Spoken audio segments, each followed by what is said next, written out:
Thank you, Mr. Chair. Mrs. Strick's report is a crucial and integral part of the search for a common European solution to the refugee crisis. In this context, we welcome the inclusion into the report of the results of the recent visit of the ad hoc committee of the Assembly Bureau in Greece, in my country.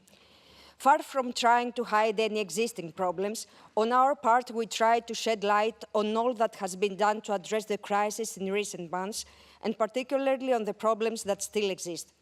The reason for this is that we feel that we have absolutely nothing to hide.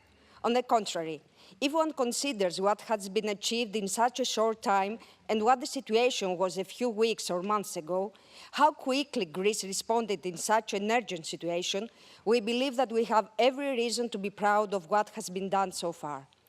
It is necessary to explicitly recognize in the context of this report that in a very short period of time, our country, despite the still existing severe economic crisis, responded impressively to a mission to manage and care for a large population of refugees and migrants in difficult conditions, since these are people trapped in Greece who do not wish to remain there, and mobilized all the resources of the state apparatus and of social solidarity structures.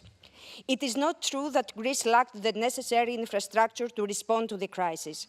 On the contrary, it is extremely doubtful whether any other European country would be able to build within 2 months more than 40 organized refugee hosting camps throughout the territory.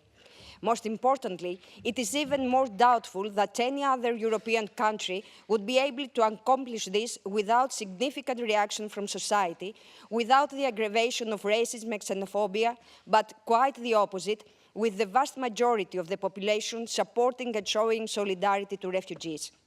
Therefore, an image of Greece helpless to respond to the refugee crisis is simply not true.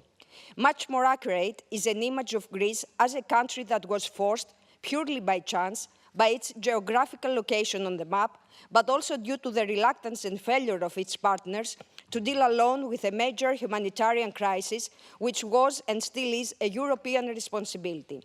A country that persists to demands of its European partners to finally assume the amount of responsibility attributable to them, particularly in terms of implementing the decision of the relocation and resettlement of refugees based on analogous quotas for each member state.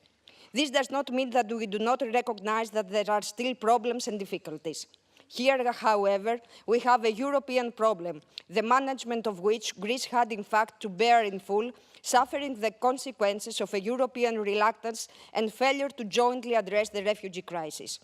Truly, the report acknowledges all the above and directly raises the question of European responsibility. For these reasons, after thanking Mrs. Strick for her work, I would like to stress once again that in its core, this is a fundamental test for Europe, a test that will determine for the foreseeable future whether Europe can indeed live up to the values upon which it was founded and whether the words solidarity, human rights, humanitarianism are something more than just words. Thank you very much.